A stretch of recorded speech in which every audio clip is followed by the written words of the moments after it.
Bem, é o seguinte, eu comecei no movimento das APAES, na Federação Nacional das APAES, cuja sede é em Brasília. Né? Não sei se você sabe, mas a APAE está em 2000, existe 2.100 APAEs no Brasil, em 2.100 municípios. Praticamente em todos os estados brasileiros tem APAE, menos Roraima.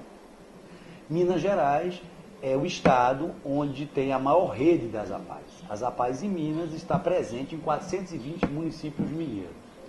E é um movimento, na verdade, mais avançado, né? A rede estadual mais avançada das APAEs. Na verdade, Minas Gerais se destaca dentro do movimento das APAEs por ser o carro-chefe, onde se desenvolve várias tecnologias novas em relação ao desenvolvimento humano das pessoas com deficiência intelectual e múltipla, que é o nosso público. A primeira coisa que eu acho que a gente tem que salientar isso é a sapiência dos baluartes desse movimento, que foi uma geração, né, há 50 anos atrás, que construiu esse movimento no Brasil. Eles já tinham, naquela época, eram pessoas muito bem preparadas e eles já tinham algumas ideias que vieram a entrar na moda, vamos dizer assim, na década de 80 e 90, no terceiro setor. Como, por exemplo, a ideia de que as instituições deveriam, na verdade, se organizarem em redes para poder, de fato, ter força, né? Força política e força como agente social, né? Transformador, né? Da sociedade brasileira. Então, assim, essa organicidade que o movimento das APAES tem é uma das coisas mais importantes e que dá uma sustentabilidade organizacional e institucional para esse movimento. Porque, na verdade, o elo mais forte é as APAES, porque é onde está o usuário e onde os serviços são prestados. Mas essas APAES, elas são organizadas em federações estaduais e numa federação nacional, que são mantidas por uma contribuição mensal das próprias APAES.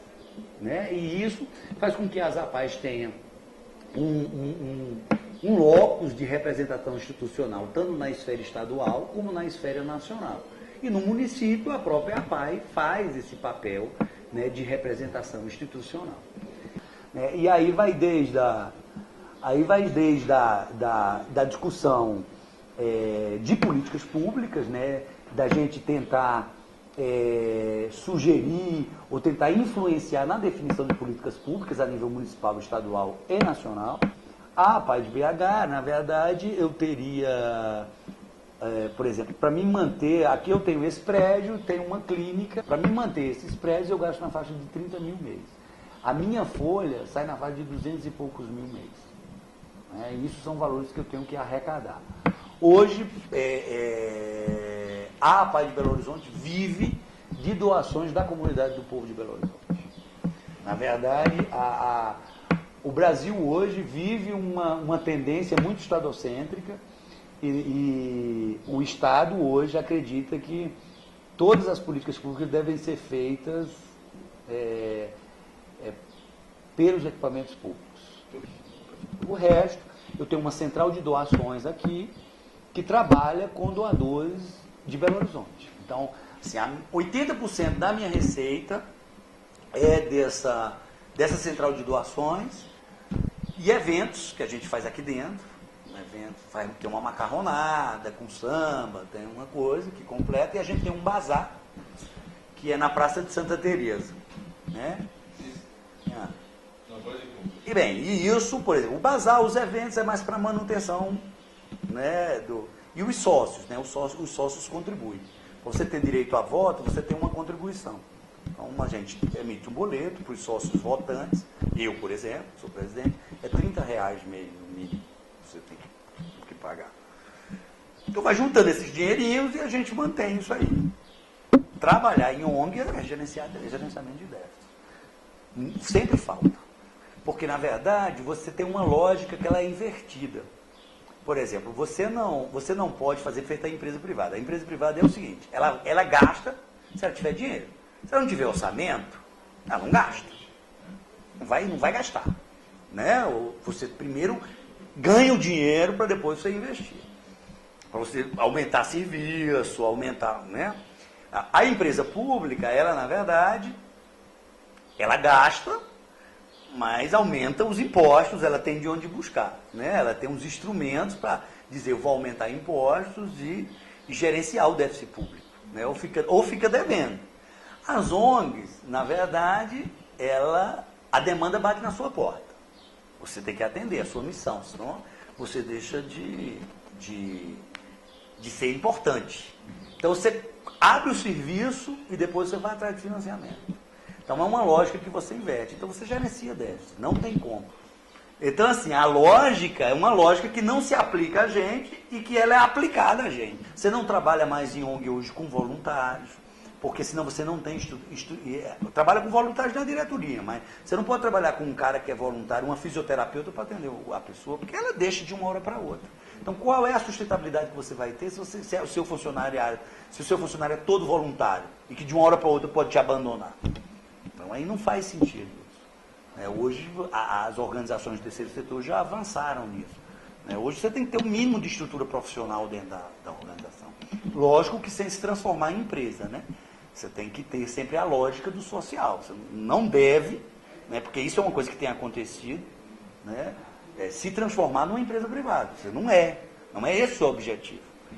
Se você está no mercado social, você tem que, na verdade, construir essa sociedade. O capital é social.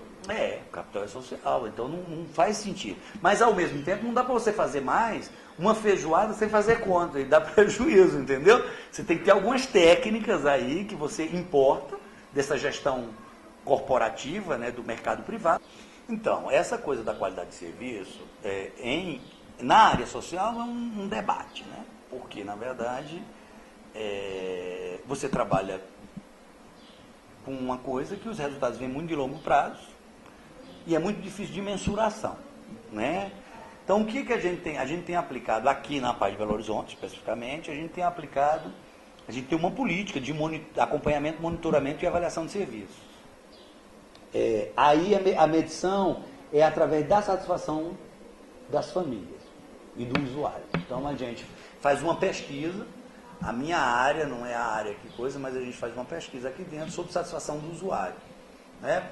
Aí é um parâmetro que a gente tem. Outro parâmetro que a gente tem é um parâmetro mais técnico que a gente usa a filmagem. Você tem uma posição hoje.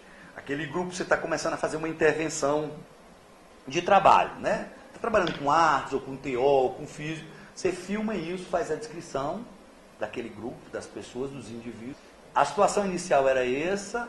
A gente fez essa intervenção, 3 meses depois o resultado foi esse. Deu certo a intervenção? Não deu, temos que mudar e tal. Aqui na Paz de Belo Horizonte, uma participação ativíssima. Primeiro, a maioria da minha diretoria é toda de mães. E elas vivem aqui dentro. Né? Porque com Belo Horizonte, que é diferente das outras da Paz, quando é no interior, a mãe deixa o menino e volta para casa. Aqui não dá para elas voltarem. Então elas ficam aqui. E isso faz com que elas participem da instituição. Entendeu? Isso faz com que elas vivam a instituição, percebam a instituição. Então, se ela vê alguma coisa que ela acha inadequado, ela sobe imediatamente aqui, entendeu? Então você tem aí, na verdade, um monte de inspetoras, de monitoras dentro da APAI, além delas ajudarem muito na questão da arrecadação de recursos, nos eventos e tal. Elas ajudam muito nisso. É muito importante elas aqui dentro, porque elas são as principais interessadas. A instituição é delas, não é minha. Eu passo, né? A instituição é referência para elas, para os filhos delas, e elas têm que zelarem mesmo.